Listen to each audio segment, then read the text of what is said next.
Greetings.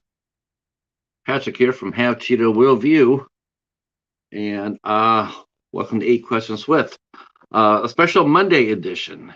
Patrick here from Have Cheetah Will View, and welcome to 8 Questions with a special Monday edition. Yeah, special Monday edition. This is our last Women in Horror Month interview. We were talking to Holly Lynch. She was scheduled for last month. She was going to be our last one out, but she was ill, so we had to reschedule. So we have her tonight, and wow, what can I say? The Midas touch continues. This is a sensational young lady. I'm tickled to death, quite honestly. Talked to her for the pre-show, and she's our kind of girl. Super fun, super exciting. I mean, she might get mad at the word, but I'm going to use it anyway. But super spunky, just a bigger than life personality. And not only is she a working actress, but she's also a professional photographer. And she's got some interesting. Her body of work is really interesting. Wow, really, it's not even like 5 minutes. The guest's not even here yet. You're showing off before the guest is here, and now you're gonna sit on the calendar. Why? You're such a ham. I, one of these days, I'm gonna put bread on either side of you, so when you walk across there, people will see you're a ham sandwich. How about that? Anyways, excuse the crazy cheetah here. So our guest is Holly Lynch. And she'll be in about 10 or 12 minutes or so. So really interesting day, really interesting couple of days, actually. Me and the cheetah, well, he went down there and sold, but we were guests today on, we got interviewed by Karen from Ocean Chicks Films. That was a lot of fun, and that's supposed to be coming out next week. And then I had a really surreal exchange with a guest. My guest had to come in June. I was hoping to have her next week, but that's not going to happen. I have to wait till June now. And when she gets here, we'll tell the story about what happened. Yeah, so let me bring out the calendar because that's what everybody's here for, right? Besides the guests. So tonight, like I said, we're talking to the lovely Holly Lynch. And then tomorrow night, we'll be talking to Caleb Baker, and he is a filmmaker based in Washington. What makes Caleb Baker really unique is the fact that he is not only an actor and a filmmaker, he's also serving active duty Navy. He's right now he's on a carrier, so we'll be talking to him tomorrow. He's on leave, and he's decided to spend a part of his night talking to us. Thanks so much for that. And that will be at 8 o'clock. And then next Wednesday, this coming Wednesday the 13th, we have cosplayer, scare actress Jenny Aguilar Mickelson. She'll be here, and we'll be talking to her about her career and the different costumes she wears and the events she goes to. And then on the 14th, we have Tim Hatch, who is starring. He has starred in a lot of fun movies, including the upcoming Amityville in Space. And you're such a ham. This is such a ham. You're crazy. All right. And he'll be here on Thursday, 8 o'clock. And of course, Sunday, we're back on Sunday, the 17th. We're back on Al Lucard's channel. We're talking about Friday the 13th. Jason Takes Manhattan. So we'll be talking about that. We had a great discussion yesterday on with Friday the 13th Part 7, A New Blood, with special guest Gorophobe and Al. So we had a lot of fun with that. The video's up. Oh, here he is. Yeah. Now that's extreme right there, baby. That's extreme. Oh, Rick, I swear, I told him already, Rick, one of these days he's gonna come by. I'm gonna put 2 slices of bread on him as he walks by, so he looks like a ham sandwich.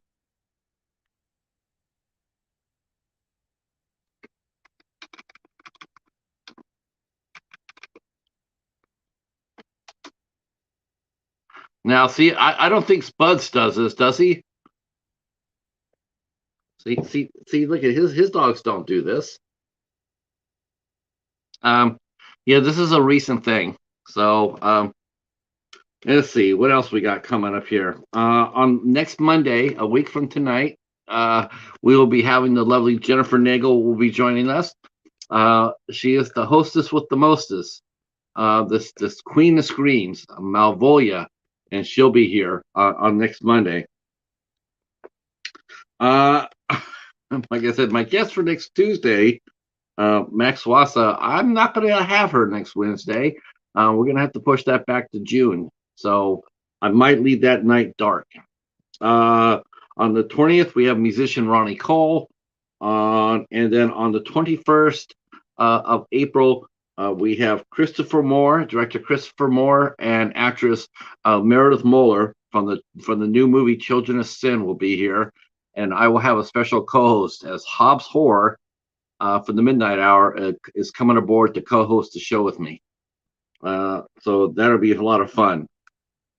And let's see. Yeah, that's 2 weeks worth of stuff. I got other stuff going on, but we'll talk more about what's going on here.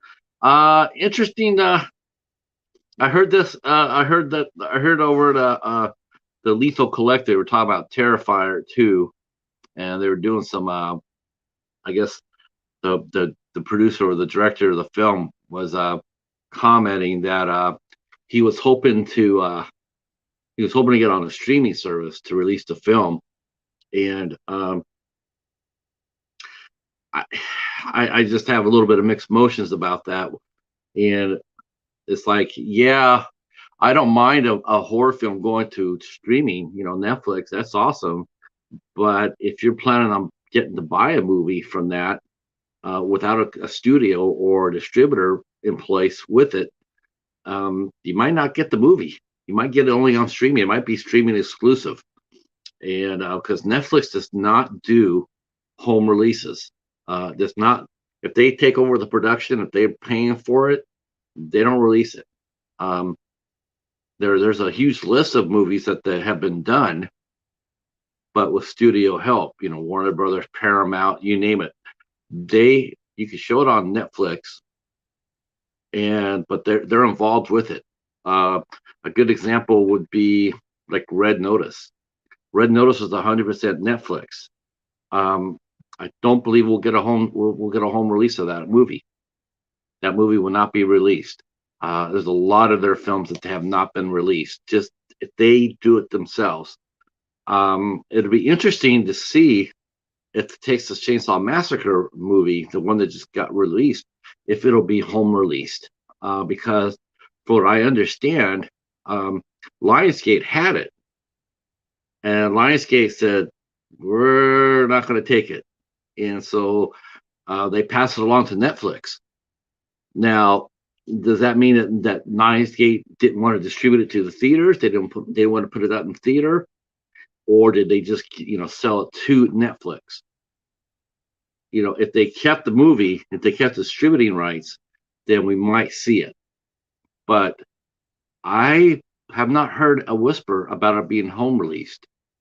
And I do believe it came out about the same time as Scream did. And Scream is now out. I mean, within a week or so, a couple of weeks. I do believe, and I hadn't heard anybody whisper anything about home release for Texas Chainsaw Massacre. I'm holding my breath, and I'm hoping I'm wrong about that because, there's still a viable home market, despite what the studios. Hi, loves, how are you? Despite what the studios might be telling us, we still want to get home. We still want the movie. And I personally think that Terrifier 2, I think it should get a limited theatrical release. I think it's earned it. Now, the theory was that Terrifier wouldn't have gotten this big if it hadn't been for Netflix. Well, that could be on almost any platform, though. Um, it could be on anything. I personally think the Terrifier 2 will do fine on its own in a theatrical release. It's a little bit more violent than most horror films are, and I get that. But I think the reputation of the movie and of art, I think it would do well. It would do just as well theatrically as most horror would do. Any Blumhouse movie, I think it would come out. I think it could do a domestic run. I think it can make $20 to $30 million. Sure, I do. I do.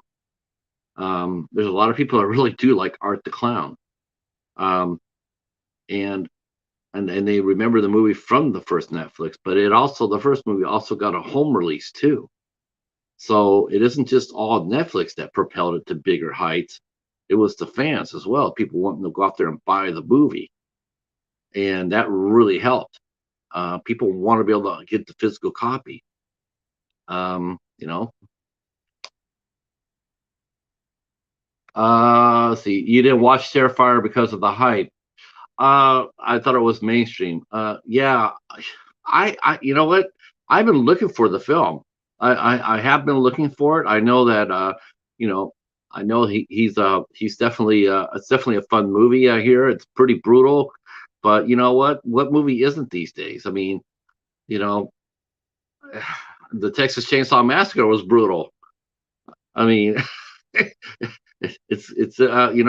Scream 5 was brutal. Um, the horror movies are holding their own. Halloween Kills. I mean, it's like brutality is, it's subjective. Hey, Echo, how are you? Wow, our guest will be here in about 3 or 4 minutes. Holly Lynch is a really fine actress. She not only has done some great films that we'll talk about, but she's also appeared in a lot of music videos. She appeared in a movie, in a video for Sum 41. She also appeared in John Mayer's video, Your Body's a Wonderland. Wow, I didn't know I didn't know those things, right? John Mayer, he's a good singer. He definitely is a good singer songwriter, but he's just not my cup of tea. So when the video came out, I really wasn't there for that. I didn't see it until tonight. That's right. I'm telling you now. I've only heard the song a couple of times on the radio, and I knew that he had written it for somebody, but I didn't know who, and that's all I know about it, right?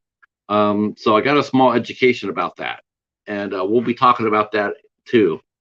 Um, yeah, it's pretty warm. It says it's pretty warm here. It says it's 56 degrees here in Michigan, but I'm telling you, I think someone's lying because I'm drinking hot coffee, and I don't generally don't drink hot coffee when it's warm.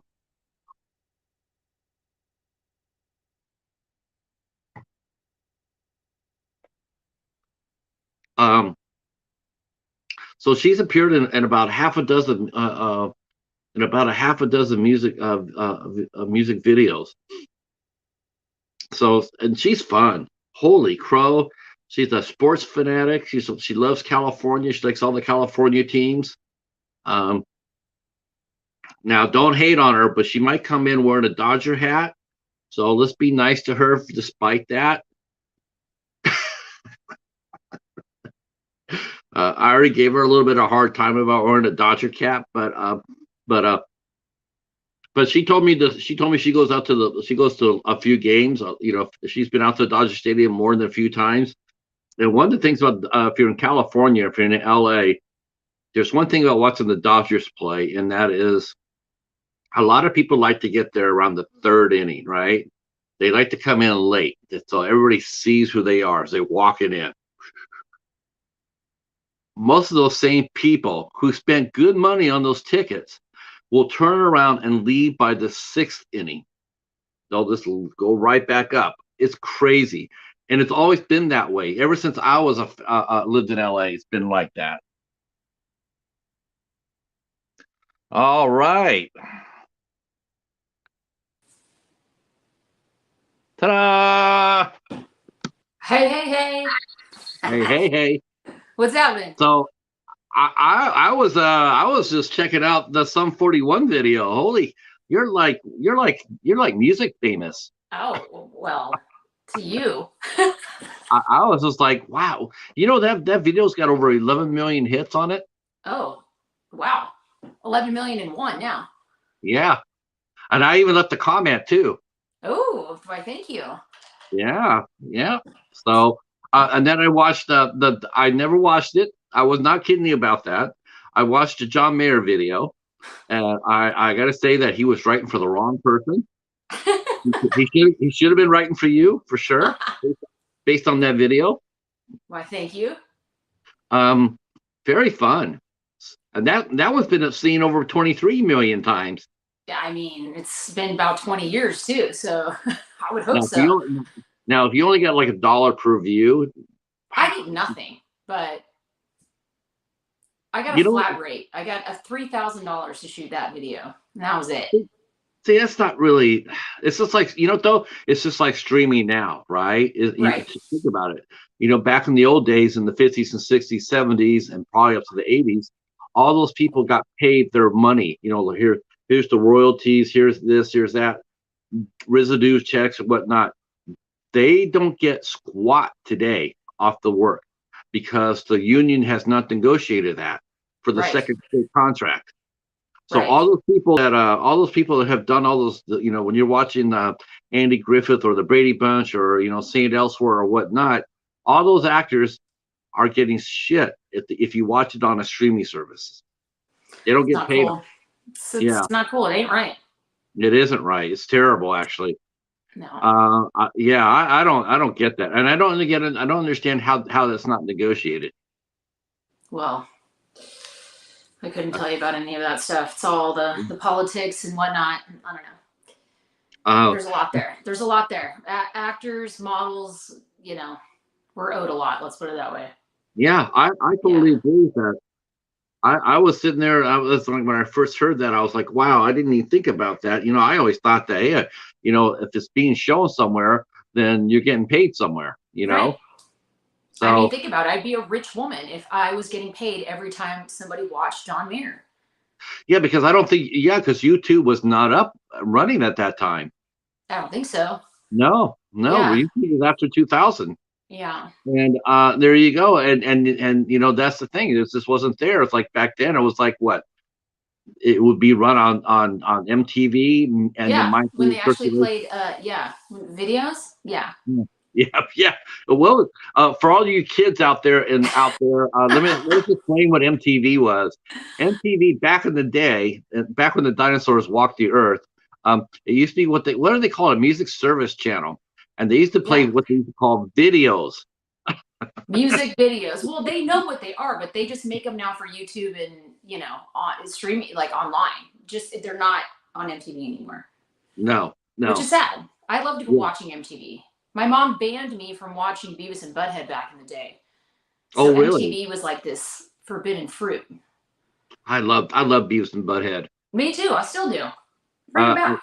I used to sit there and watch that, and then they would go to a clip, and it'd be a band I worked with. It was like, holy shit, this Reverend Horton Heat, hot. It's like, awesome. It's really exciting. It was like, yeah. I remember the first music video that I did aired back in the day, like when you go to the malls to, shop, and that was a cool thing to do, like in the late 90s, go to the mall. I was shopping with my mom. And they had these big TVs in like Macy's or something, and they were playing music videos. And that music video aired in there, and I just stopped in my tracks, and I was like, "That's me." In my head, I'm like on the big screen, but it was just some huge, mall thing, and I was like, "Holy crap!" I made it. Yeah. Well, you are immortalized. I'm in the mall. I mean, you are immortalized. I mean, like I said, people love those songs. I mean, it's amazing. I turned in that John Mayer song and I'm going like 23 million. It was like, holy shit. It's insane. I mean, that's where you got to start, right? I mean, listen, Yeah. when I first heard the song, I was on set because I didn't even know who the hell John Mayer was. And Yeah. they played me the song, and I was like, okay, it's a little cheesy, you know? It wasn't my kind of music, but you know, after you listen to it for 2 days straight over and over, and the person's actually singing it to you, you're like, oh, okay, I kind of like it now. Hi, Fairy Dust. Hi, Jamie. Can you see our chat where you're at? I don't see it. Okay. I will. Can I press this little chat button right here and see it? Yeah. Yeah. You should be able to do that. Do I go to the comments? Oh, here we go. Comments. Yep. Now you should be able to see everybody. Yep. Now everybody should be popped up. Yeah. What kind of music did you listen to? Were you listening to at that time? Oh man, should I be honest? Yeah. Like way back in the day, I was super into like. This is so embarrassing. You can laugh. I liked Korn. Oh, I like Korn too. I like that kind of stuff. I like Rage Against the Machine. You know, all the angry stuff back in the day. I really like all that kind of rock. Nothing wrong with that. I love the same music. Yeah. So I had Deftones. What was really popular? System of a Down had just come out. Like, stuff like that. Metallica, Tool. Yeah, I was more on that realm of things. I wasn't really into like the pop stuff as much. No, I was into that. I was very much into that too. Yeah. Except for Tool. I used Tool though as a sleeping pill. I would just put it on their record and just fall asleep to that. What? That's Tool? Insane to me. That's like hardcore music right there. It's like I saw them live. I went and saw them live. They opened up for the Rollins band, and there's a big crowd of people there, and I'm standing there, and they're playing, and like halfway through the set, I was like, and someone had to wake me up, because it's like, hey, no, I always thought they were sleepy. Sleep through that. I always thought they were sleepy, but the Rollins band though, good stuff. Good stuff. Yeah. Did you ever get inside of a mosh pit? Hell yeah, you did. Multiples. Oh yeah, that was like my thing. I'd play around and do. Yeah, I went to like the Lollapaloozas back then. I'm trying to think what else I went to. A couple. I was Vans Warped Tour, all that stuff. Yeah. My friend Stevie Caballero played, and Lars Frederiksen from Rancid, and Stevie Caballero. They played in the Warped Tour.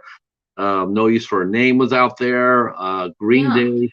Yeah, there was a Warped Tour. Used to be the jam. That used to be the jam. But I also was raised on like classic rock with my dad, so I was listening to all that stuff and then the other stuff. Oh, Jamie says Tool rocks. Yeah, see, I see that. Yeah, Tool is great. That was a good time for them. Then you got, Tool is based on math. I thought Tool was based on sleep, but that's just me. Not so much. Maybe for you.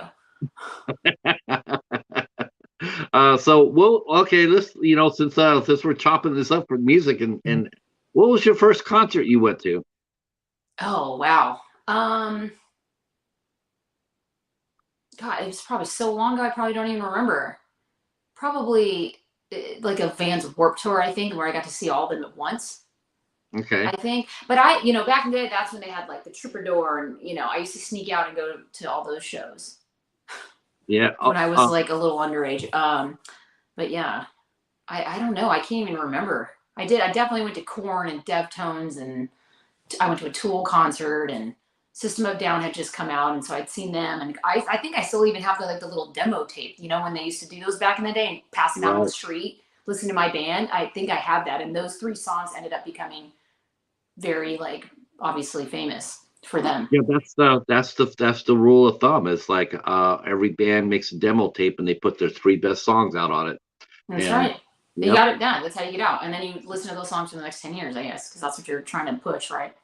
Every time you go to a showcase, if you went to a music showcase, the golden rule is for the band is to come out with your 3 best songs, not the songs you think they want to hear, the songs that are the best songs. Yeah, but sometimes when you're promoting a new album, you have to play the new stuff, but everybody wants to hear the old stuff. I'm actually going to go see Tears for Fears in June. Nice. Hopefully, yeah, I know that. Yeah, that could be. I hear they're in fine form. They're what? I hear they sound great. Yeah. Oh, I mean, yeah. I've listened to their new stuff too. but I'm hoping they play all their old stuff like everybody else, right? Sure, We're going for sure. the hits, man.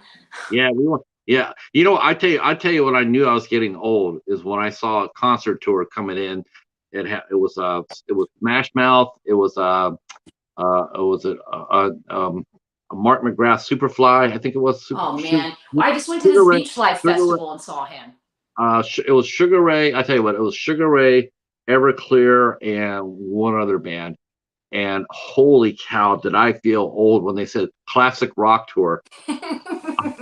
I was like, oh, what? Yeah, I wouldn't Uh, consider that classic rock. Like Led Zeppelin's classic rock, you know. exactly, Yeah. exactly. Hey, Emotion, how are you, sir?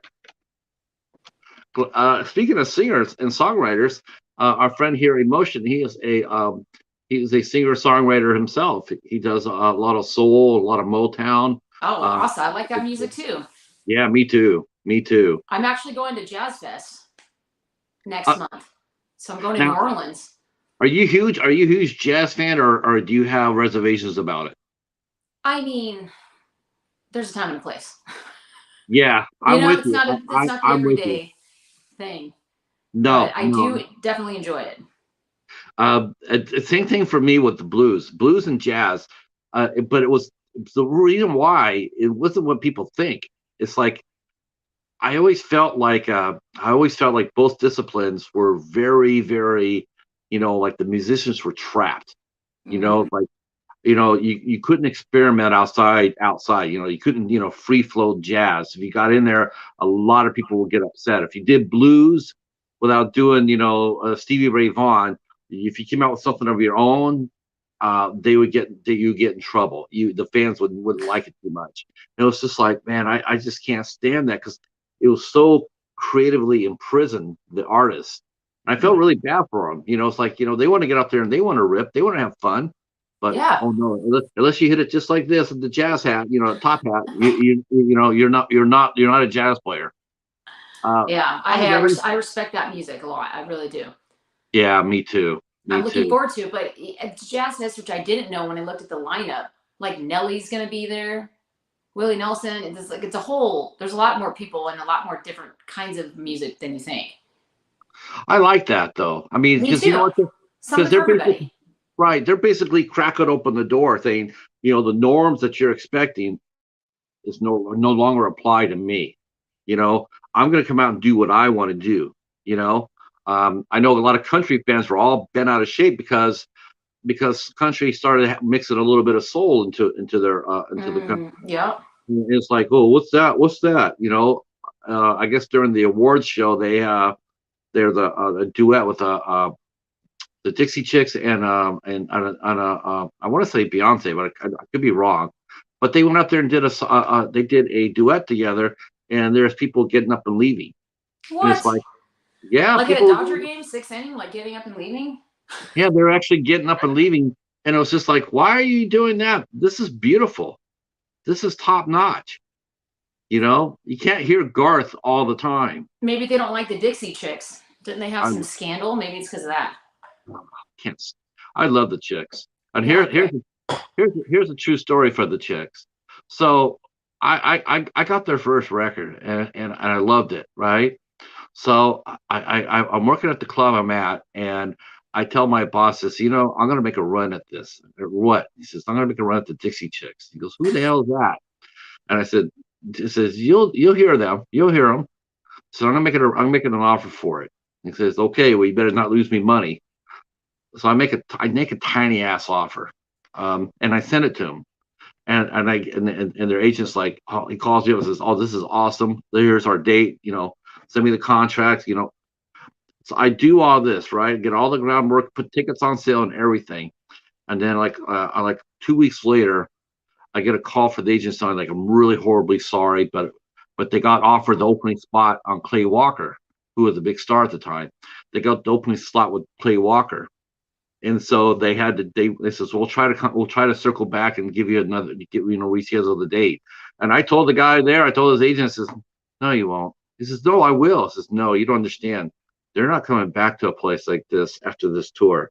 They're not coming back here. I mean, They're done. they're going to be huge." And that's exactly what happened. Well, Yeah, we both. Yeah, I still have my offer sheet. I still have my deal. Yeah, I still have it. I was you like, should frame it. yeah, I was just like, man, I was that far away from immortality. So let's go back to the beginning because you have such an incredible story to tell. Where were you born and raised in? Born and raised in, I'm a Cali girl, Los Angeles, actually, a little town called Sylmar. Okay, Not a lot of people know it. It's kind of deep valley. I'm like an 818 girl, deep valley. Deep Parents Valley. still live there. Oh, you still live in Silmar? My parents still live in Sylmar. I'm currently in Silver Lake. So my parents live like 25 minutes away, 30 minutes away. Okay, Silver Lake's a really interesting neighborhood. It's definitely, I always say it's up and coming, but there's so many restaurants and stuff you can walk to. I'm literally near, everything I need to be at. So I'm enjoying this area a lot more Uh, than I was. I just moved from Hollywood, actually. I'll try. I keep on mentioning neglecting this, but our good friend Fairy Dust, she is also a Southern Cal girl. Oh, Uh, nice. yep, and Yes, we stick together. I gotta say hi to my friend Betty here. Hi, Betty. I actually was a Southern Cal boy too. I lived in Ontario. Oh, nice. It's not that So far. yeah, it wasn't bad. I mean, the neighborhood I lived in was a little tough, but it was good. It was all right. Had some Okay. pleasant memories. You're living, you're here. Yeah, yeah. Well, that's a lot We're more than both I can here. say. I can actually say that's a lot more than I can say for most of my peers at the time that aren't Hmm. here, unfortunately. Yeah. Um, Silmar, how long were you in Silmar? What was it like growing up? Were your parents creative? I mean, like, I mean, I've thought about that a lot actually, because I don't come from a creative family at all. There's no actors, models, artists of any kind in any of my family or extended families. But my father is an amazing carpenter, and that guy can do anything. So I feel like he is doing his own art in his own way. So I feel like I don't know, but my mom's an extrovert and she's very loud. So maybe I got this bug from her. But I've been wanting to do the modeling for a really long time. Thinking about MTV when they used to have like that, what was that show with like Cindy Crawford, and they'd go on and they would have all the was it runway shows and whatnot. House of Fashion, wasn't it? Style something, I can't even remember. But I always looked at that and I was like, wow, those girls are in Germany, or wow, they're in Paris right now, and they're like my age. I really want to do that. I want to be able to do that one day. And my parents were just dead set against it. Obviously they just thought the business was corrupt and didn't want me to, be affected in any way by that. So I think it was until I was almost driving, that they were like, okay, fine. All right, all right, all right. And then they helped me. And then I started doing it immediately and just had a career, luckily, right off the bat. I mean, business has changed a lot since then. So it was a lot easier for me to get in there. And I just started doing it right out of high school. And I moved when I was 17, going on 18, to Asia, Oh, where I stayed for a couple years and just worked. And I mean, the rest is history, I guess. Just I, started I think climbing the ladder after that. I think I exposed I think I exposed my '90s side because it was called the House of Style. Yeah, thanks, yeah. See, you're thanks, right. You're right. Jamie. You're right. I thought, yeah. I didn't know that. I Yes. just saw Jamie posted and like, should I actually be knowing that? But hell, who wasn't looking at Cindy Crawford back in the '90s? All of the models were on there, and it just was like a very fun and like, I wouldn't say, yeah, it was glamorous because they were, sometimes they'd show them in different countries and doing all these things, and I'm like, for me, I wasn't looking at it like as the modeling aspect. I was looking at it like, wow, they're making a career doing that, and they're traveling and having fun. Like that's what I want to do. Right. What Yeah. was your? I mean, and I think there's a common thread among when I talk to folks. Because one of the questions I do like to ask is like, what are your parents thought of your choice? When you're growing up, like I want to be an actor, I want to be a musician, I want to be a model, and for the most part, a lot of times they'll sit there and say, my parents were conservative about it at first until they actually saw that I was serious, and then once they saw that I was really, I was dedicated to what I wanted to do, then they threw their full weight behind me, like Right. taking me to classes or auditions or singing lessons or whatnot. So, I mean, more power to your parents for doing that. Um, Yeah, I mean, they were reluctant in the beginning, but I feel like once they just knew I probably wasn't going to give it up, and I had a lot of teachers and strangers, oh, your daughter, she should be a model. So I think my mom's like, okay, fine, we're just going to indulge this little thing and whatever. Maybe she thought it would go away. I've never really sat down with and asked them about any of that, but I think once that, yeah, I just started working, they just saw it as an opportunity and was like, okay, we're just going to let her do her thing. And I think it was one of the bigger moments that I remember is I did a Neutrogena campaign when they first started introducing makeup into their line. And I had these cardboard cutouts in all like the makeup aisles, huge ones, and like billboards and stuff everywhere. And my mom one day stole one of those cardboard things and took it up to the counter and was like, "This is my daughter.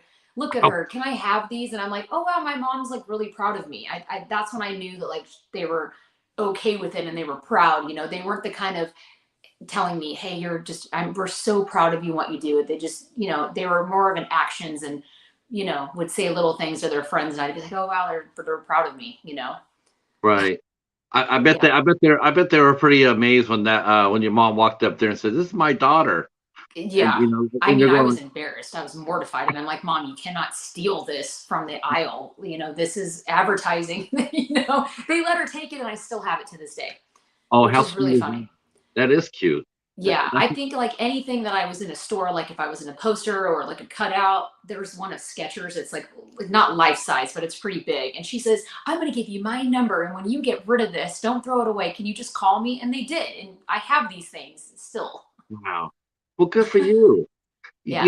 That's something that's really something you can look back on with pride, and because you Yeah. did the work, right, Holly? I mean, you did the work. I did the work. I just started recently looking through this huge box of like just a lot of my work. And nowadays you don't really see it because it's digital and it goes fast. Well, I had all these printouts of like everything I've done. And it was so major. And I was like, you know what? I'm gonna put this on like my Instagram page, like my modeling page. So like there's a body of work. And then when I'm done with showing all the other stuff, I'll post my recent stuff. And I just, now I'm also going, wow, I didn't know how much I actually did. And my friend Christine was like, well, I knew you worked, but like you worked. And it's really cool to like see every day when you post a picture of like, these flashbacks, these photos from like the last 20 years, of me doing this. It's Right. it's definitely something.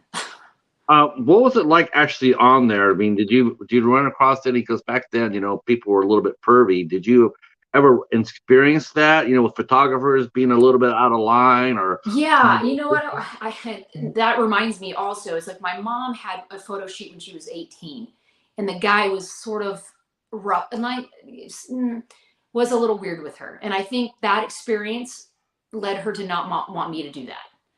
But obviously, it's wasn't. I've never really experienced too much of that, but I did work for Guess for a while, did all their online modeling, and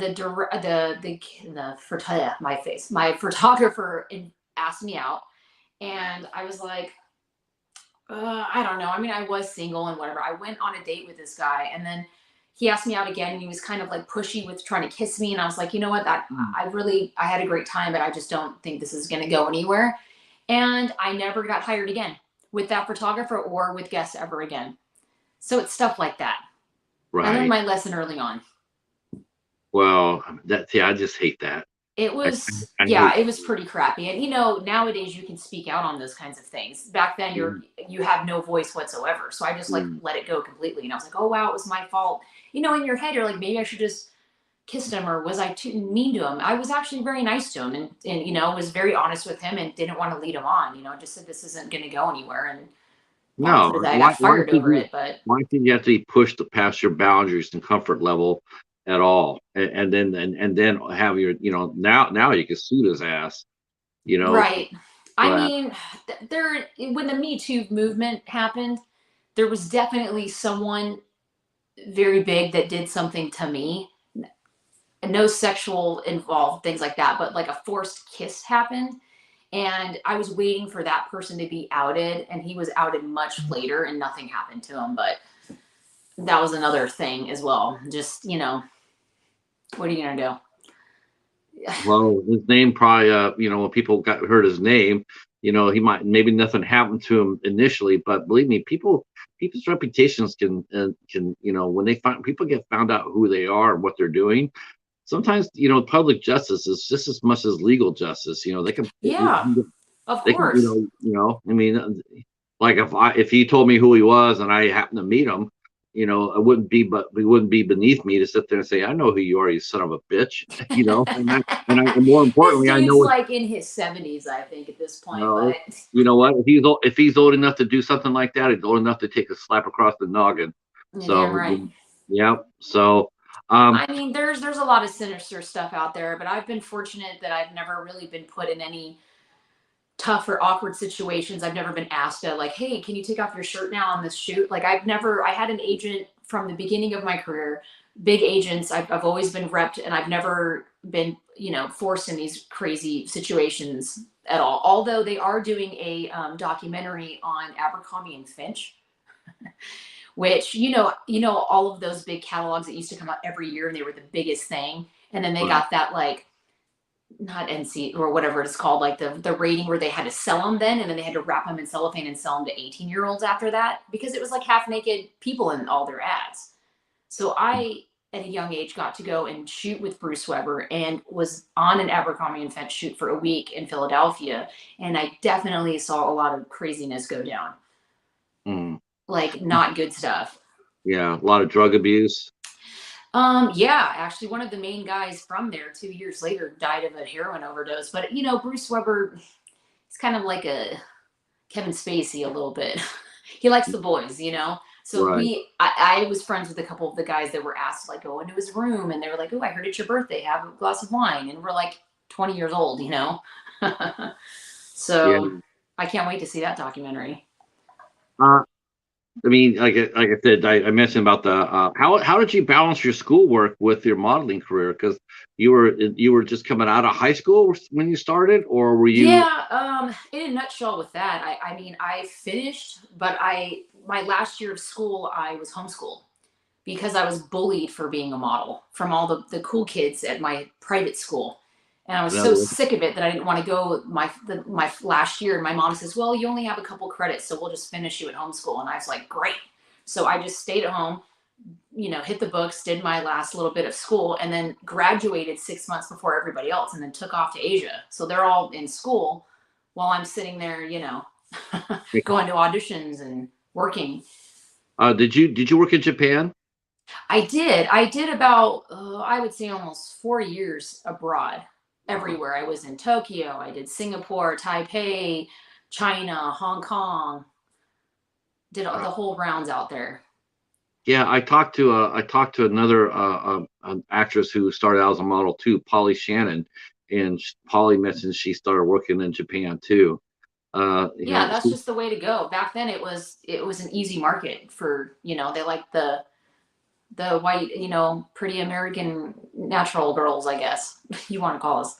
right, right. Now, did you start acting when you're still here in the States, or did that happen for you over, or when you went to overseas? I mean, to be honest, I didn't want to ever be an actor. That I just wanted to do the modeling and travel and save my money and do that. And then while I was out there, I started getting like speaking roles in commercials. So when I Okay. came back, I started taking an acting class, which I'm very good friends with all of them to this day, and that was 22 years ago now. Um, and I started taking that class, and then they were like, "Hey, you should meet this agent and start doing commercials." And so that led me into the commercial world. And then I think my first or second commercial was with George Clooney. And then he told me, "You know what? You should try acting. You're natural. You should try it." And I was like, I don't know. I was scared. I'm really shy, actually. You know, I feel like it's like a public speaking thing when you have to go to these auditions because that's a whole other You, beat. you mean you were shy then? Yeah. Well, I still am. People don't understand. Like, yeah, you might memorize your lines and do your thing, but when you're standing and someone's just staring at you and you have to do a good job, it's a lot of pressure. It's like it's a lot. Auditioning's a whole nother beast, and I commend anyone who's really awesome at it because it's work. It's work. Yeah, yeah. Commercial auditioning is completely different, and I can do that in my sleep. But the other stuff is, it takes more confidence and more time and all the things. But I didn't start doing that till later. So I was commercial, actor for a very long time. And then I started dabbling a little into the acting, and then I just kind of continued from there. Commercials. You make money doing those things. They used to. I mean, I had 2 commercials at the same time running for 3 years. Nowadays, the attention span of people is like your commercials in and out in like a couple months. It's done. Yeah, it's like anything you promote. It's like, I was telling this to somebody, about promoting. It's like, you have to promote either the day of or the day after, or the day before, or the day of the event, because the people's attention spans are next to nothing. I mean, they just, if I would have said, April 1st, I'm having you today, and that's all I said. If I put it on my Instagram on April 1st, nobody would remember that. It would be all, if people just forget. It's just like there's so much information out there, and it's so hard to retain it. People don't write lists down or anything like that, and it's absolutely crazy. So that's why I have to do it the day of or the day before. Right. And who wants to watch the same commercial like 100 times? Nowadays, it's like they can just print them out. And sometimes they won't even air on television. They'll air just on Hulu or something. So it's like, I don't even think the money, it's there, and it can be depending on what you're doing. But I don't think it was back in the day. Like, I hit it in the early 2000s when they paid you your worth as a model. Like, you got your usage rights, and, you got paid. I got paid back then, like good money, the good stuff. So when people come at me now and ask advice of, I'm just starting out and this and that, I'm just like, oh man, God bless you. Because I got my SAG card from that George Clooney commercial in 2001. Before I was even acting, it was $1,200 to join, and the client paid for my fee to join, and now it's like $3,300 or something like that. Oh my God. Yeah, even if you got a speaking role as, let's just say, a co-star or whatever, that doesn't even cover the cost of you having to join SAG to do that role. That's insane. It's a lot. It's a lot these days. I feel sorry for people trying to come to LA, and they've never really done anything before. It's just, the classes are expensive. Headshots are expensitive. Then the cost of living in Los Angeles is ridiculous. You need like 5 roommates. Yeah. And jobs, and just, it was a different time back then. I'm really fortunate to have had my time and have gone into the business at that time. I'm really grateful for that. You were smart about your future too. Like you said, you wanted to work, make the money, put it in the bank, be safe, be conservatively responsible. And because you have to. I mean, you're right. I before I came out to Michigan, I lived in San Jose, and even then it was starting to peak up. But then after the housing market was exploded in California, I was just shocked at what people were charging for real estate. That's absolutely insane.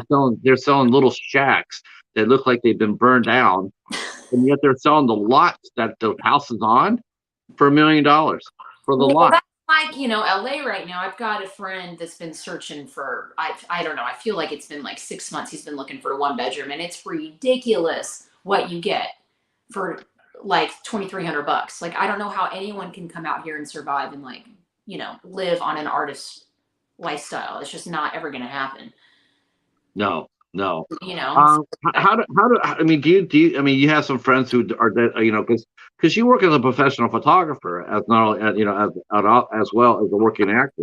So you have 2 careers going. You have 2 professions going. It seems to be that might be the way, in especially Southern California. I mean, you hedged your bet. How did you get into the photography business? Was that due strictly straight through the modeling business? Did you have an eye when you were a model, or was this something? I mean, obviously being in front of the camera, it's just like with the acting, you learn, your angles, what cameras, what your lighting, and you just kind of learn. Yeah, I feel like all of those years of experience have led me to this moment of doing this. And it started, honestly, because I was sick of paying to have photographers take my headshots. So I'm like, I'm just going to do it myself. Like, I can get a good camera, and I know how to do it. I just need the right camera. So I bought a camera, took my own headshots. My agent's like, wow, these are awesome. who took these? I'm like, me. And they're like, really? So then they started sending me people, and then all my friends started lining up. Then I was like, wait a minute, man, wait a minute. This is like full-time job and I'm not getting paid.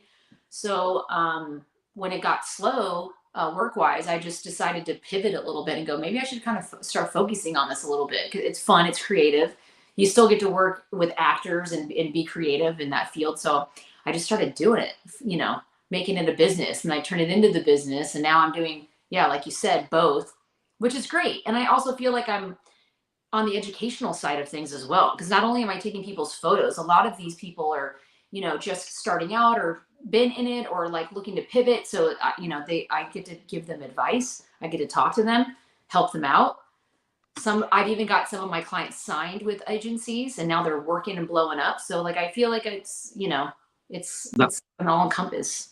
Now, do you get like a finder's fee for something like that? If you discover somebody like that and help them get a deal, do you get like a finder's fee, an agent's fee? I mean, I can, I guess. I mean, you can be an employee of an agency, but that's why they have those talent shows and stuff. No, I don't want to do that. I'm also what I like to call an actor's photographer, where I'm affordable, you know. I want to be one of those photographers that's affordable, and also just someone that truly cares about them and their career and wants to help them and wants to bring out the best, most marketable them to be able to work their asses off. So I don't take any sort of fees. Half of these people that I send my agents to, I love them, and they become my friends. So it's like, I want everyone to be successful.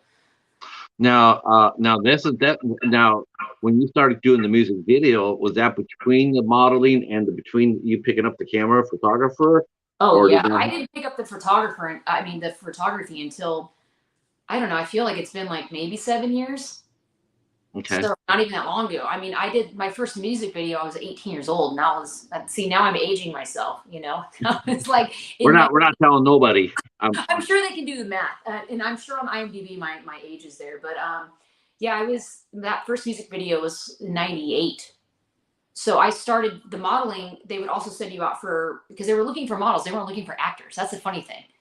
All these girls and all these videos are models, right? When you think about it. So my modeling agency would get me these auditions. So then I was just starting to do that. So so I got all those through an agent. But the recent music video for Sum 41 that I did, that we talked about briefly 2 years ago, that a buddy of mine directed that music video, and is a friend of his, the lead singer. So he hit me up and asked me if I wanted to do it. And I was like, wow, I haven't been in one of those in forever. Let's do it. Right. Were you surprised to see they're still being made? I mean, you hear about them. I don't see them at all, but I know that they're being made. They're out there. They're just on platforms I don't really go on and go, oh, let me go on YouTube and check out Rihanna's new music video. It's like, no. Yeah, I like I said, yeah, Mr. Bones says Sum 41 rocks. Well, there you go. Yeah, their latest. I don't know if it's their latest now, since it's been 2 years, but it's a really good song, like about his life and his growing up with his mom and the tribulations with the dad and the abuse there. And then, yeah, you should just watch it. It's a cool, like, little story. And I'm glad I got to play his mom, who at the end of it, he came up to me and shook my hand. He's like, man, there was a fight scene that you were so into it. Like, you really reminded me of my mom. Like, it actually like brought me back and kind of like made me, a little emotional. I was like, oh shit, that's so cool. What's the song? The song's name is Never There, I think. Never There. Never There. Never There. Yeah. Yeah. Let's see if I can find it real quick. I'll send it to you, Bones. Yeah, I was very impressed. I was going to ask you about that fight scene. I was going to ask you if that was staged, or I mean, did you go at it because it's slow motion? But I was going to ask you, did you? We went for it, man. Like, I mean, obviously, we spoke to the guy, and he says, yeah, just really push me, and yeah, I mean, we were really fighting. It was loud and like pushing and F you, all that stuff. Here's the video that Holly did for Sum 41, and now we're going to talk about the one video that I was totally blown away by, because I had no idea. I was in music, and you think I would know this during the 90s. I was in music, you think I would know this, but I knew the name, but he wasn't really somebody I'd listened to, so I really didn't know. You did the video for John Mayer for Your Body Is Like Wonderland. Yo, yeah, that was me. That Wow. Yeah, was me.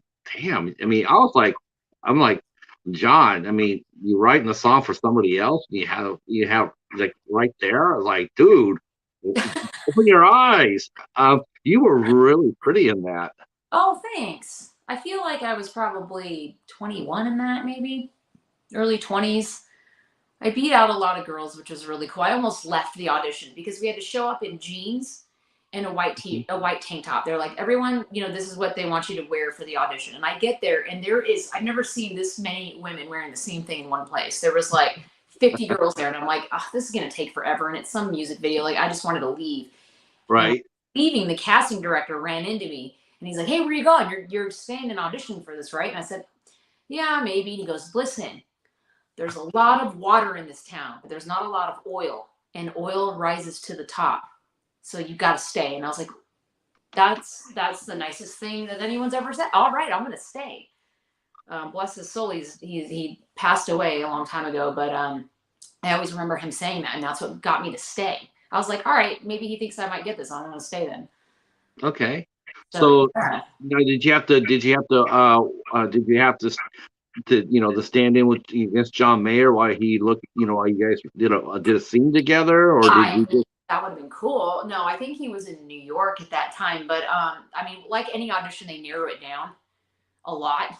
So they auditioned in like 3 different states, I think, and then no, it was just like, hey, go back and forth and look at the camera and smile and look down and just flirt towards the camera. It's like stuff like that. okay? So It yeah, wasn't that was anything. going half for you. I mean, because your skill as a model. I mean, Exactly. you probably had actresses trying to do that, but they didn't know how to do it, so they were like, they probably came across very stiff and wooden. So I would think that your experience as a model had a great, gave you a leg up on it. Yeah, maybe. I hope so. But I mean, it ended up working out. I got a call back, and then there was like 4 other girls there when I walked in, and then I went outside for a minute, and the casting director was there, and he's like, "Hey, you got this. I mean, it's yours. The job's yours, but we already brought these other girls in." And I had to go back into that room and sit there with those other girls that were like excited to be getting the call back, and I'm like, "Oh my god, is this how it is? Like for acting too? Like that's terrible." I felt horrible, but I was really happy I got that job. You had to sit there with a poker face, like, right? You Yeah. couldn't, yeah, that would be hard, especially only 21. Yeah. How do you contain how do you contain your emotions when you're that young and you just got a big job? You I mean, I know, didn't know how big he would be. Mind you, I mean, I'd been going out for, a lot of music videos at that time. So I had no clue who this dude was. And I didn't know until I met him on that day. And I didn't hear the song until that day. did he actually play the song in front of you, or did that just all? Did Yeah. he, There's a oh, bath scene where beautiful. he's playing the guitar and he's singing and he was really Yeah. doing it. Wow, that's beautiful because most of it's always lip sync. Yeah. But you can tell, in the throat when someone's actually singing or not, and I hate that. But he actually sang and he was very nice. Um, Normally people ask me about like the kiss because we kissed on it. And Hmm. before, that came about, he's like, "Hey, look, this is my first music video for real. I've never like done an on-screen kiss before." And I said, "Listen, it's really not that big of a deal.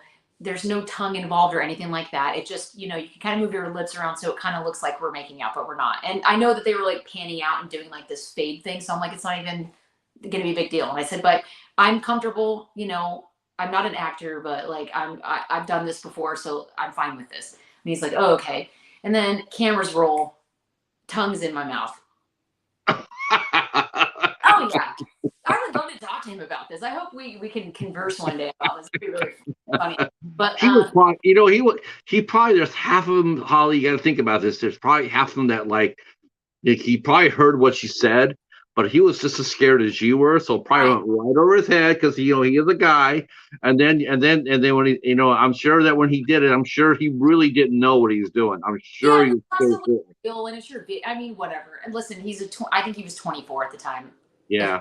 Yeah, he was. We were kids, and this was his first big thing, and you know. I thought he was a little arrogant because he would talk about like, "Oh, I know Elton John," and I'm like, "I don't. Okay, man. I just wanted to like do the job and leave." You know what I mean?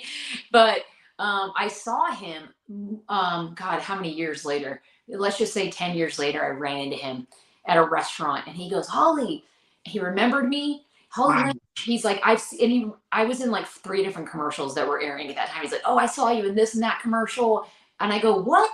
And he goes, yeah, I follow you. I look you up over here and there and see what you're doing. And I was like, whoa, that is so cool. We talked a little bit about music and I was like, wow, he's grown up. He wasn't as arrogant as I remembered. He was very nice and he seems like he's gotten more he's got more notoriety for his comments online than his songs, the last few years. Yeah. He's pretty witty. He's pretty hilarious. It wasn't he on Dave Chappelle? He did some skits with Dave Chappelle too. I laughed at those. Like he was killing it. Now that song was supposed to be written about somebody. That's the only thing I knew about the song. I didn't know. I have never watched it before tonight. The only thing I heard, I knew who John Mayer. I knew the name John Mayer. And I heard the song, and I heard, like, I didn't know who it was written for. He's just like, he's supposed to have written it for somebody, but I didn't know because I didn't pay attention.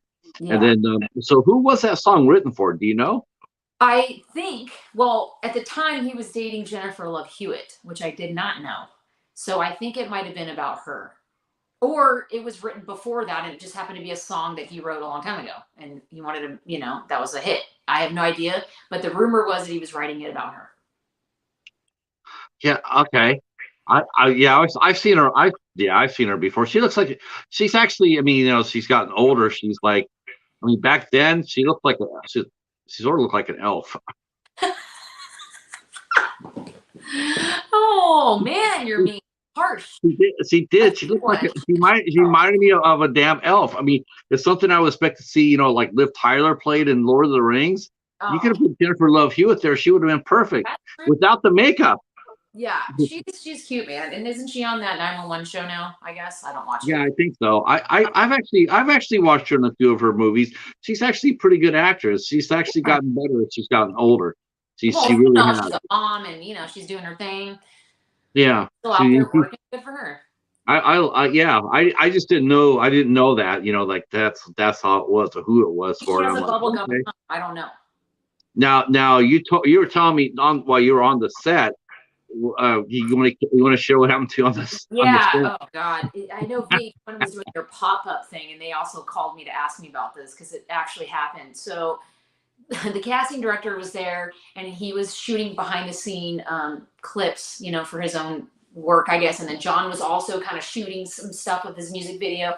And they come up to me and they're like, "Hey, does anyone ever tell you that you look like Jennifer Love Hewitt?" And I was like, "What?" I go, "What?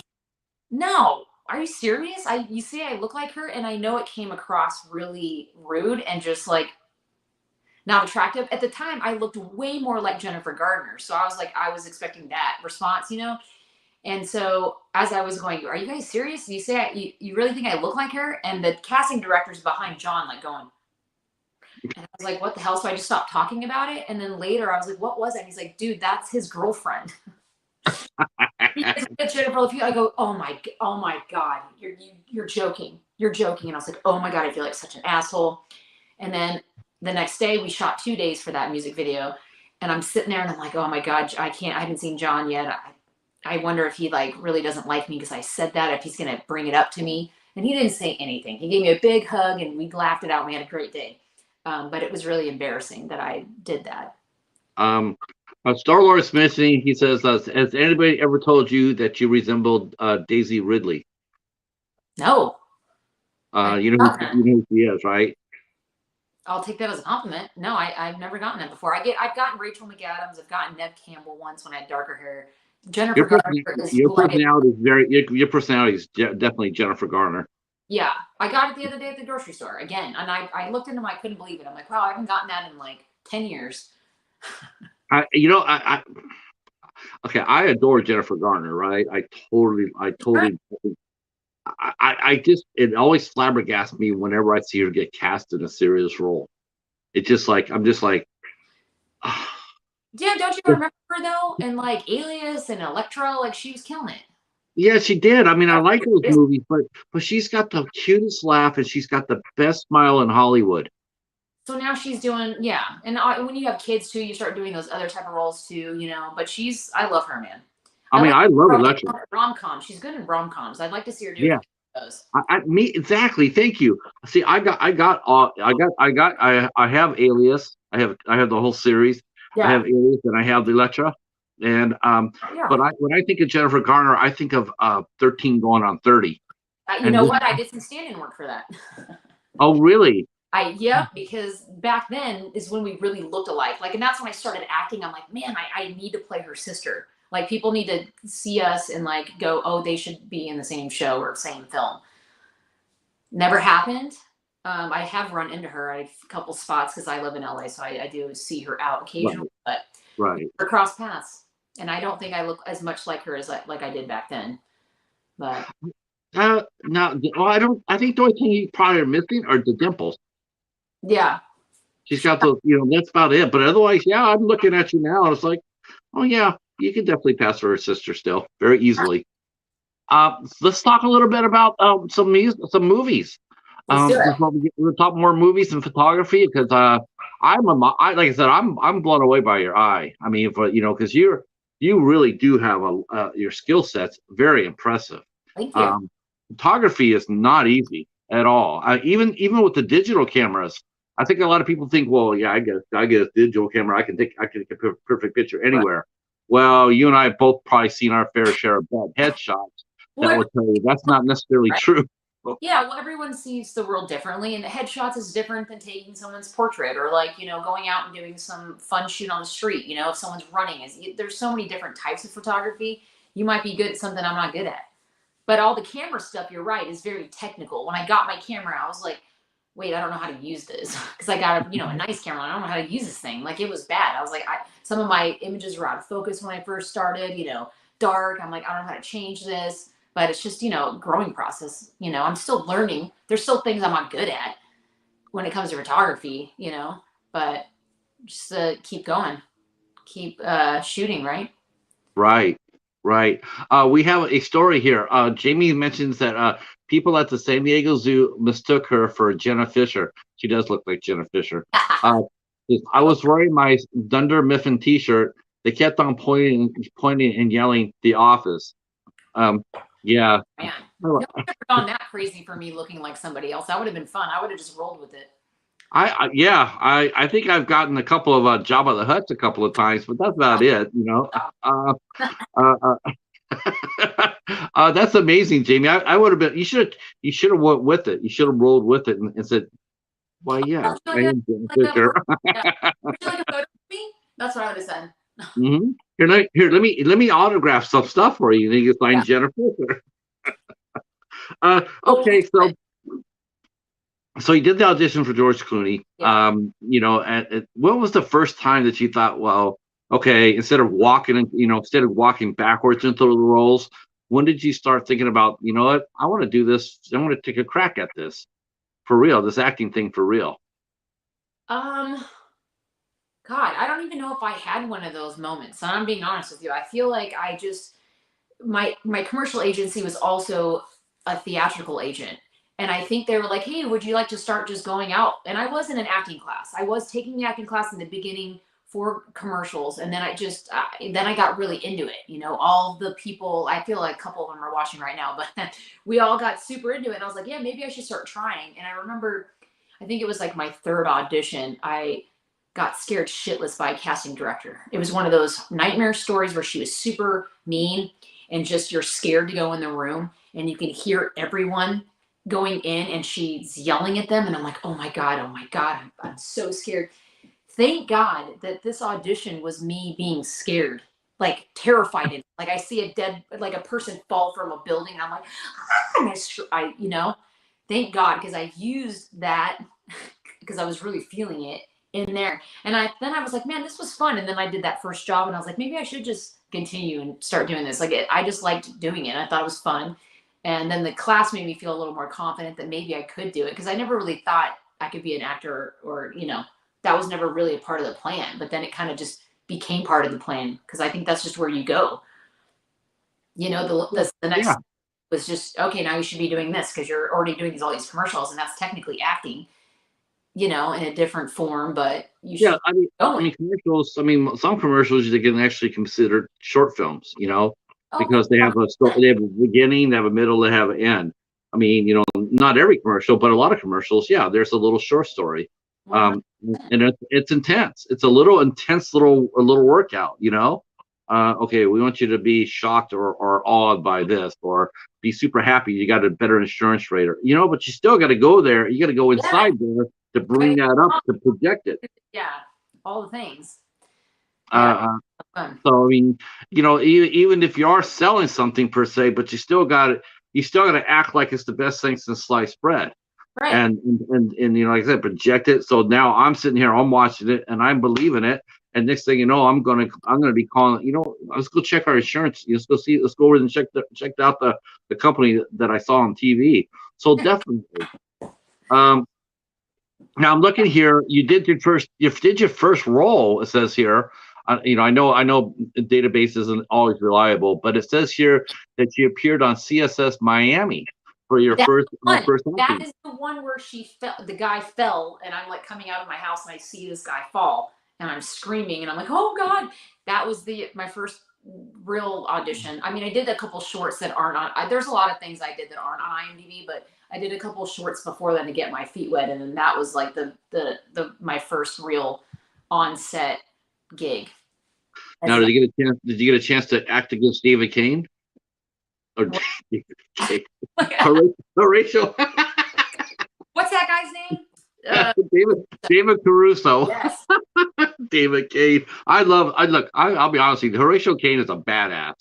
I love the character. I do. Yeah. Dean Kane, so lots of Kanes in the mix. Yeah. But yeah, I wanted him to take off his glasses and look at me and do that whole wow. Yeah, right. Yeah, he was awesome at that, wasn't he? Just take off the sunglasses and say. Yeah, but he didn't. Yeah, all right. Take him in. Take him in, Callie. It's like, damn, look at Horatio get all badass. So did you? I was like, Kiss of Death, man. Love that movie. He wasn't in Kiss of Death. I feel like he was in Kiss of Death. I think he was in a movie called Jade. That was the movie that was supposed to make him a star. He quit NYPD Blue after the 1 year because everybody was saying how great he was. And so much drama out there. But I'm glad I got to meet him, and I'm glad I got to be a part of that show because that was, I did another CSI actually after that. I did another one. I wanted to do the original one, which is back in the day was the only one I kind of liked, but I ended up doing New York as well. Oh, okay. Sinise. Yeah, you know what though? All those CSI shows, damn, they had the best of cast. This is your cat going. That's the Cheetah. I told him before the show. I said, if he keeps doing this, I'm going to put 2 slices of bread on the sides, so that when he walks in front of there, he's going to look like a ham sandwich. Oh yeah, CSIs. I mean, look, those shows run, man. Middle America, everyone loves those things. But that show ran for what, 10 years? It's not on anymore, is it? I don't think so. No, they revived it in the original one. They revived it for like a mini series, like 10 episodes. Right. I guess, and then William Peterson, he just did it for the 10 seasons, for the 10 episodes, and then he's stepping back again. He's sort of strange that way. You don't really know if he wants to act or not. It's like, do you want to act or do you not? I mean, you seem like when you're doing it, you look great, but afterwards it seems like, I don't know if I really want to do this or not. People don't know what it takes to be an actor. It's not just showing up on set and there's so much. It's a lot, man. It's a lot of heavy stuff, and that's why there's a lot of depression and drugs involved. Yeah, the funniest part is on that show, on the CSI New York, there's I forgot what the gentleman on there, the black gentleman that was on that show, the lead. Gary Sinise's partner on CSI New York. Oh gosh. I forgot his name, but randomly this is going to sound bad, but it's not. I was at a strip club like a couple nights before this job, and I see in the front row, and I ended up talking to him, and he had a friend of a friend worked there. And so when I was on set, when I showed up on set that day, I got to see him, and then he just looked at me with this weird look, like don't say anything kind of thing. We had a little understanding. I was like, nice seeing you again.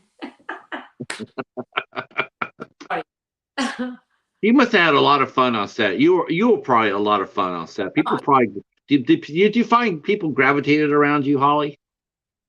I just try, yeah. You know what? I just tried not to take it that seriously. You know, Because I you have such tried to be you a collaborative friend and just made it easy on everybody. And like, hey man, what do you want me to do? Where do you want? You know, what do you need from me? I was always there. If it was like over the shoulder, you know, getting their coverage, I'd always be there. Yeah, I feel like I was a little more easygoing on set and not so, you know, rigid and trying to get seen or who can I talk to? You know, just kind of you had the kind of personality that every movie set should have. no. That's Yeah, really you to say yeah, that.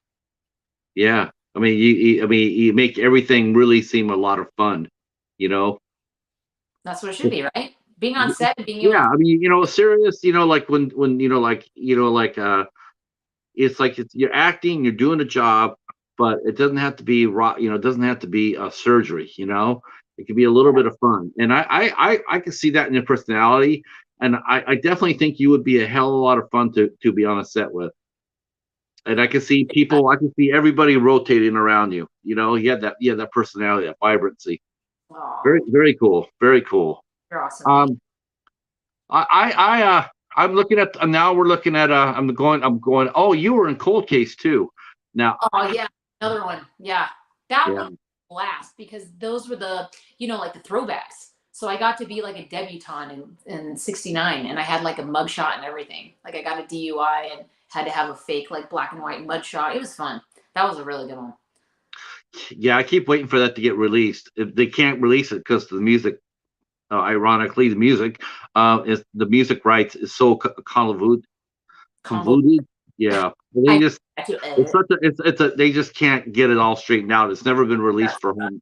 Yeah, it's never been Hopefully released. it does because I can get money from that. Do what? I would get money from that if they released that or started Yeah. that again, or I still get money from like the CSI Miami. I get an occasional check from that or the other one. But what's the smallest residue check you've ever gotten? I come on, guess Uh, 8 cents. 1 cent. I've had multiples over the course of 20 years. 1 cent checks, yeah, multiple times. So do you just save them up and then walk in all at once and just do it? I'm That like would be $10, but this is a year's worth of checks. Here you go. wow. Yeah. I, Until I, that now just I get 4 or 5. now how does that work? Like, I mean, could you explain? Do you know how residuals work? I honestly have no freaking idea because Oh, I have no idea either. yeah, it kind of changes here and there. I know that you get when they're overseas or when it, into syndication and I don't know, when it goes on streaming services. I don't know. It's never really made sense to me. I just liked the surprise when the check comes. I'm like, ooh, is it going to be 1 cent or $10? Am I lucky? And it might be $50. I seen people once in a while they'll post a picture of their royalty check and they'll say 5 or 6 cents and say what should I do with it? The best answer wins. Is like invest it or buy stock and buy Apple stock or something. Yeah, do something with it. Yeah, money's money. What's been your most difficult role that you've ever played? Oh man, this is actually a really good one. I'd have to say it was my first lead in a feature. Um, it was called The Jonas Project, and I got the job without having to audition for it. And it's shot in Texas. And when I got there, the woman who had written the film met with me and paid me cash. So I got paid 10 cash just out of the jump. Like she gave me an envelope and I was like, is this how it works? I mean, it's an indie feature, but I was like, is this how it works? Like, can I fly home with this? It was so interesting. I think I did it in 2010.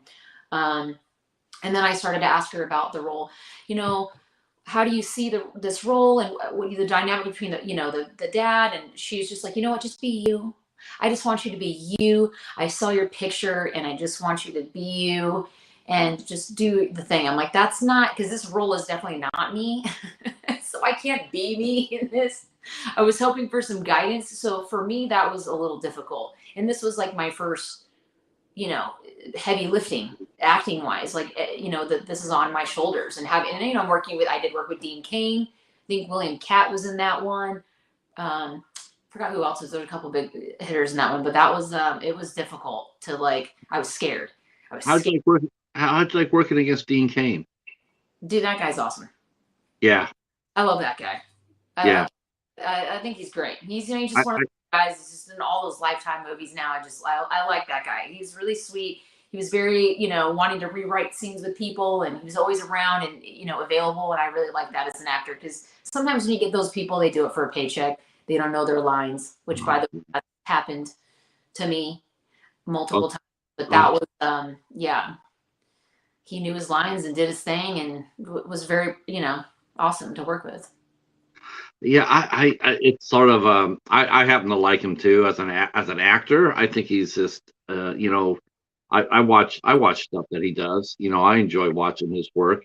I just wish some of the other stuff he just leave behind and not mention it because I think it colors the water, and I feel bad for him for that. It's like, dude, just you just want to sit there and say, I understand where you're coming from, I understand where your stances are, but not now, not now. Just come in there and be a kick-ass actor. Just come in and crush it. Same thing with some of the really flamboyant ones. It's like, okay, there's a time and place to talk, but now's this time just to deliver. Well, Because it takes away some of the really good fine actors. It really does. Like, okay, this might surprise people, and I might get some heat for it. But okay, I like James Woods. I like James Woods, the actor, a hell of a lot. I think he's a fantastic actor. I think he's great. I have some of his movies. I have some of his TV series. I think he's fantastic. Now, would I go and have lunch or breakfast with him? Hell no, no, I wouldn't.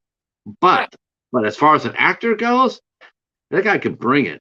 Well, you can be a shitty person and a horrible person and still be a good athlete or musician. Yeah. Not be trouble. There's many of those out there.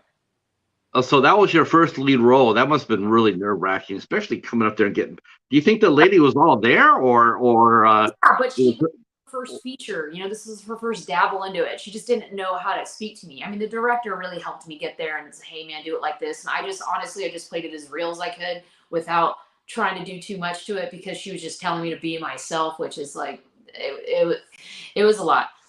It was a fun set though, and I'm still friends with those people to this day. And like, I had a good time there. I loved it. We shot in Texas. It was fun.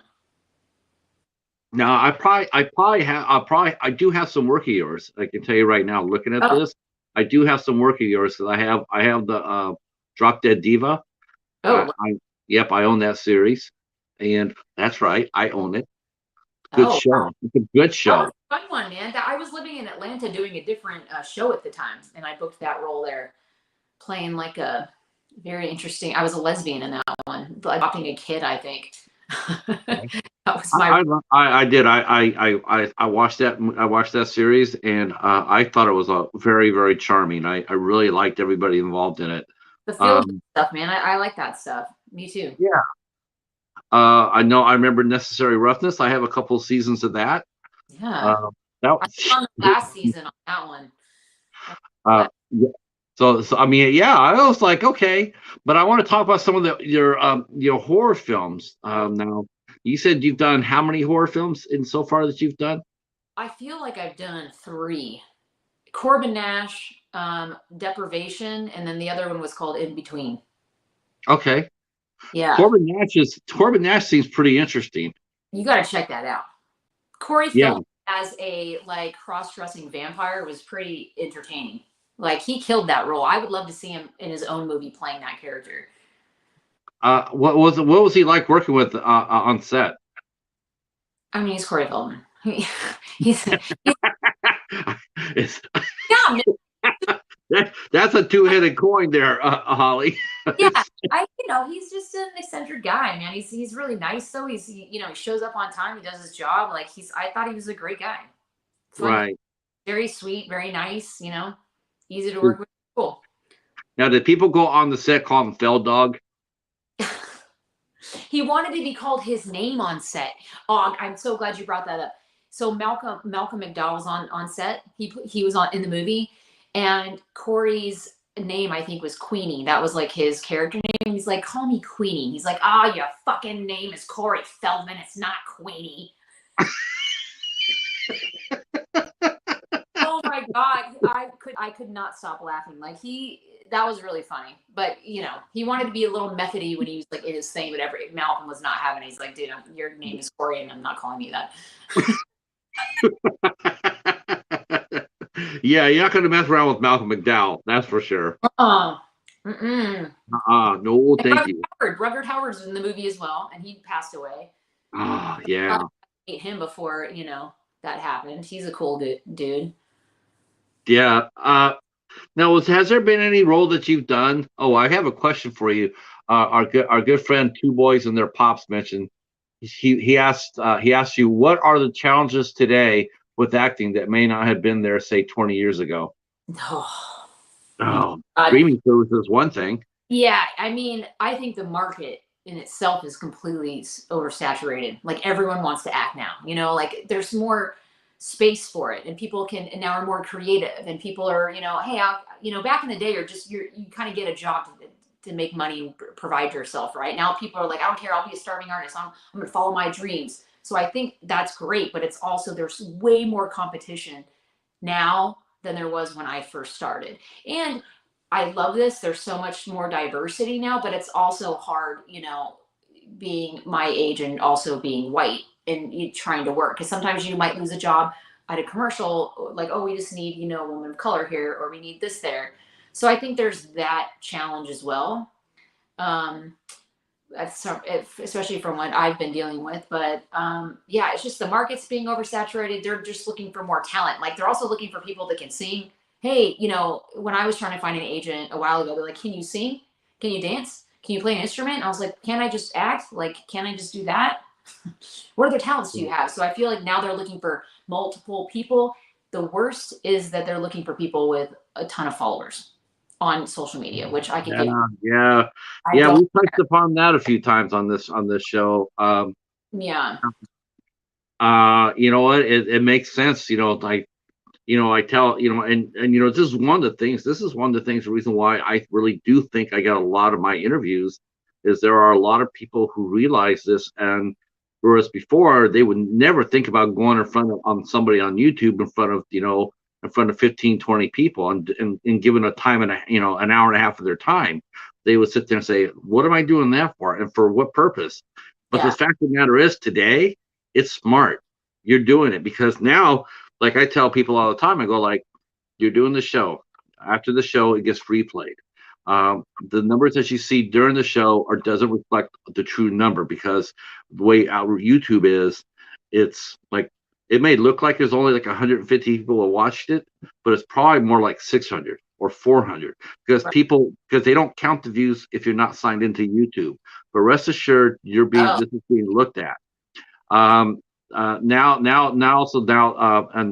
Nui database page has decided to catch up with the 21st century. They're now allowing us to, and I'm going to be starting doing this. They're now allowing us to take interviews like we do here for you. Now we can go to your page and put them into your page. So now it helps you get your footprint that much bigger. Cool. And studios want the big followers because they can pay them a minimum amount of money. Like, let's say you're just you're the hottest model working today, and you got like 500,000 social media, but you're not an actor. But they can go ahead and say, let's go ahead and cast her, give her four or five lines, put her in a scene, right? We'll put her in a scene. She's going to go out there and tell all her followers what she's been doing. And say, I got cast in a movie. Come see it when it comes out. Well, They're saving millions. They're saving millions in ads in revenue. They're saving millions that they don't have to spend on TV or print ads. Right. Because they got you. They got you. They got your followers. And so the money that they spend on advertising, they don't have to do that anymore. Yeah. Well, agents look at that stuff too. I just feel like it's harder to kind of break in than it was back then because there was no social media. There wasn't none of that stuff. That you really relied on your work, your acting, your abilities. Now it's just it's so much more than that. There's so much politics in it, like who do you know, things like that. I don't know. I think it's a variety of things, but it's really difficult. And like I said before, to even be a member of SAG, it's like you got to pay that crazy initiation fee. now, That is, union is amazing, but like that is like that's jarring for any actor like that doesn't even have any money trying to do this. It's like I don't even know they would like live off it or go about it. You can't. You have to. Well, like you said, you have to have multiple things. And at LA, especially, I call them slashies, model slash bartender slash, you know, right. podcaster, Yeah. whatever. Like everyone's doing multiple things. Everyone's got all their side hustles. You know, I just turned mine into like a business. Yeah, you're very good at your business, though. That's a difference. It's not it's a profession, and I think I'm sure you're very busy, and I'm sure you're very good at it. And like professional headshots are worth their weight in gold. You Yeah. need to have Everyone quality. needs a portrait. A doctor needs a portrait. It's like everyone needs a portrait or a photo or something. Especially nowadays, people are like, I've been hired to even do pictures for people's dating profiles. Oh, really? Portrait. Oh yeah, like I need a really nice portrait to be on my dating profiles or my LinkedIn or my. So I get all kinds of people, not just actors, not just artists of all kinds. I get doctors. I get everybody. Wow. Okay. All right. I see. Two boys and a pop say social media is a platform that gives a voice to those who want to engage. Yep.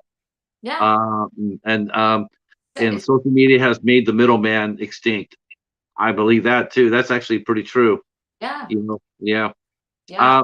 That's as a Well, model before too. It's like, even the agencies are suffering because you can go hire a model on Instagram, find some girl and pay her $50, $100. It's like back in the day, I'd get $2,000 for that job. right. So I mean, Yeah. when people ask me, "Hey, what have you been doing in the business and work wise?" and I get auditions and I just turn down a lot of the things. I want to do Right.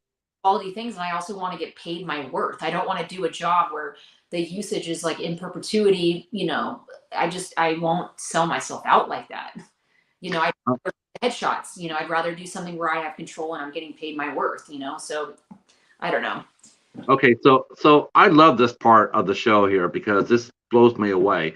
Now, you've heard the 6 degrees of Kevin Bacon, right? Yeah. Okay, so we're gonna do that tonight. Okay. Yeah, here's our friend Josh Gilmer. Holly's amazing. Her shots help me get my rep. Oh gosh. Actors watching, check her out. Oh man. That's Thanks. Josh Gilmer. That's awesome. Yeah, it's a buddy. It is awesome. Client. A Now, client. now ask me why I bring it up. Let's hear it. Josh is a friend. Oh. Him and I have met years ago. Oh wow. What? Yeah, he did a short film called oh god, Nowhere to Run. Awesome. And it's the second best short film I've ever reviewed on my site. Hey. And I met through Josh. I met him through another gentleman named Mike Ferguson, and then Brittany Wolf was there. So and he actually has my #1 interview I've ever done in my series, both here and my blog. He has the #1 interview. This is the first time he's come in.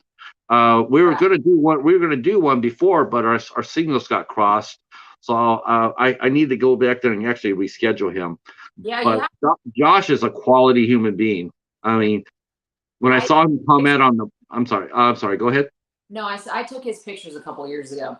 Can't remember when that was. Had to have been 3 years or more than that at this point. Yeah, he's a very striking young man. He's he definitely has that leading man quality about him. A very striking young man. Yeah. He's doing comedy skits with his girl, I think. I last time we spoke. That's cool. Yeah, I saw those. It made me laugh. Out there, you got to do your own content. That's what everyone's doing when they're sitting around. Like if no one's going to give you a job, give yourself a job, right? Right. That's what I thought initially when I first saw that. I thought that's what you were doing with me when we first met, when you had your Dodger hat on. I said, "Oh, she must be doing something. She must be doing some comedy over." Oh my! there's that hat. There's that hat. I was telling them about the. You should do a skit. Seriously, you should do a skit when you go to Dodger Stadium and be one of those poor saps that walk inside the 3rd inning and then turn around and walk out in the 6th inning. I mean, come on. I don't know why people do that. I just remember going with an ex-boyfriend of mine who was an SF fan, and he was wearing a San Francisco hat, and I had like the colors on a scarf or something. And I remember we were walking out after the game, the Giants had won, and there was a group of, LA dudes behind us, and like, "Hey, nice hat, fag. Nice scarf, fag," to me. And I'm like, that to me, like LA and like the people, they can get a little rough in the crowd. That I don't like about the Dodgers. They can get a little rowdy. Oh, and you know what? They're the last team to pop off about anything. Well, beats people up. Yeah. They won their last 2 championships in a strike shortened year. Play a full season, then win a championship, then pop up. Oh, I'm sorry, you're still wearing your hat, huh? I'm sorry. Let me take that. Go Dodgers. Now, do they still serve Dodger dogs? Yeah, man. And they serve the nachos and the hat and the whole deal. Oh, that's so cool. That's Yeah. so cool. Oh God, I'm really dating myself for telling you this. When I went and saw the Dodgers play, Darryl Strawberry was still playing for the Mets. What? What? Still alive? I'm just kidding. Damn, that's hard. Crushing my walnuts, are you? We dated myself a lot in this conversation, so you can have one of those. I don't live that far from Dodger Stadium, actually. How many games a season do you usually try to get out to?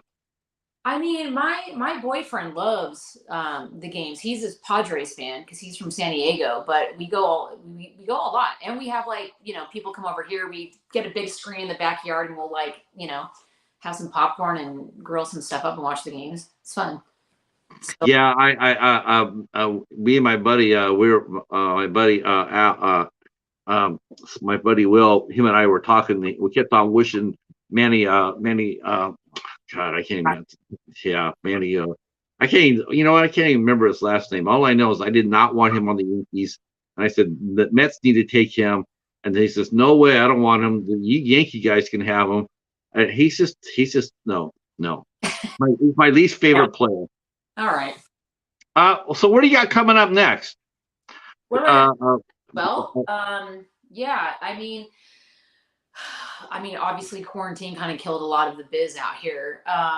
But I've just been focusing on the photography lately, and I've been just digging my heels into that. And during quarantine, another photographer friend of mine reached out to me and asked me if I wanted to start doing like weddings and events and things like that. Now, I definitely didn't see myself going down that road, but the money's amazing. My partner's amazing. So I think this week we're going to launch our new website. It's called Capturing Us Photography. So I have that side business as well as Holly Lynch Photo, my own business. And, I'm still auditioning and doing all that fun stuff. I hope that, you mentioned LA still is still like halfway wants to open up and halfway doesn't. Yeah. I don't know a lot of people going in room and having in-room auditions. I mean, everything's still self-taped. I did like 4 auditions the last month and a half, and they were all self-tapes. Do you like doing self-tape, or do you rather just do it in person? I mean, that's a big question, because sometimes I like that I can, perfect it how I like, but that's another reason why I don't like doing it, because I'd rather just, do it right the first time, or when you walk into a room, the people can see you. You're face to face, they can see your energy, see it, you're kind of selling yourself through some tape, and that's hard. You're doing like 10 takes, and you're like, I can't do this. The lighting's not right, that everything's not right. The people, they can't really see that I'm perfect for this role. I feel like it depends on what the audition is. Sometimes I like it because you can do it from your home. I can be wearing underwear and have my top on and do the audition, and I don't have to leave. But I do miss, I feel like I would be really nervous if I went into a room now, because I haven't done it in so long. Like, the tool's a little rusty, Do you think that maybe you could probably pick up maybe some live work? Do you ever work in live theater? Never done it. I have a buddy of mine to try to get me to do some of that, and I don't know. That's a whole nother beast. Just like auditioning and just like everything else. That's a lot. You know what? You would have the personality for it. You do it fine. We'll see. Maybe I will. I'll give you a shout out if I do. Will you do that? I will. Okay. Like, he told me I should do this, and so I decided to give it a try. Yeah. Yeah, I mean, this is the yeah. You got skills to you got skills. Your skill set's very impressive. One of the best I've seen since I've been doing this. Whoa. Yeah, yeah. You can do anything you want, Holly. That's how I look at it. Josh is sitting there going, "Yes, sir. That's right." So, You sound like one of my family members now. no, we're just. You know what it is. We just like Josh knows this too because when I watched Nowhere to Run, I was just so blown away with the level of talent on that movie. That short film it just blew me away. It was so amazingly good. And I'm just sitting there going like, I got tears down my eyes because it's that kind of movie. Short film, I had tears down my eyes. I'm going like, this is perfect. This is they got it. They got it. I just really enjoy watching talented people at work. And that's the point of being an actor, so you can move someone in some way, whether it be sad, mad, angry. That's kind of the point. And I also think I translate that in my photos, especially when I do my conceptual stuff, not just the headshots, but like my other things that I like to do, my little side projects. That you want to move someone with a photograph too. Right. I'm going to go ahead and turn to the chat. We have a few minutes left with Holly. And if you have any questions to drop down in the chat, please do so. If you're new, if you haven't hit the like button, please hit the like button. Share us out if you like this interview. Tell your friends. Hit the sub button. The more you hit the sub button, the more it helps me, helps the channel. I appreciate it. Oh, there's your Cheetah. This is my dog. Yeah, my friend's over here as well, and this is her dog. What's your dog's name? There she is. Come on, Christine. There she is. Hi, how are you? Oh my gosh, your dogs are everywhere. They're insane right now. Listen, I want to thank you for coming out and doing this interview with us. I appreciate it so much. I had an awesome time. Thank you for agreeing to do it. Yeah. I hope that you'll come back and visit us sometime soon. Maybe we can talk when I've done live theater, right? Yeah. If that could be next month. You never know. In this town, you never know. The possibilities are endless. That's the same thing that's from 20 years from now till now. When it comes to being an artist, you just never know what's going to happen, what's going to happen, where the wind's going to take you. No, I agree. Why everybody stays in it. I want to thank the chat for coming out and supporting us. You guys are amazing today. Josh Gilmer, thank you for coming out. Everybody else, thank you so much. It's been amazing. You guys really ripped it up tonight. I appreciate it. Tomorrow night we'll be back. We'll be back here tomorrow, and we'll be talking to young filmmaker Caleb Baker. Will be here tomorrow, 8 o'clock, and hopefully, some of you will too. And we will talk at you soon. Stay right where you're at, Holly. Yep. Everybody else. Bye, everybody.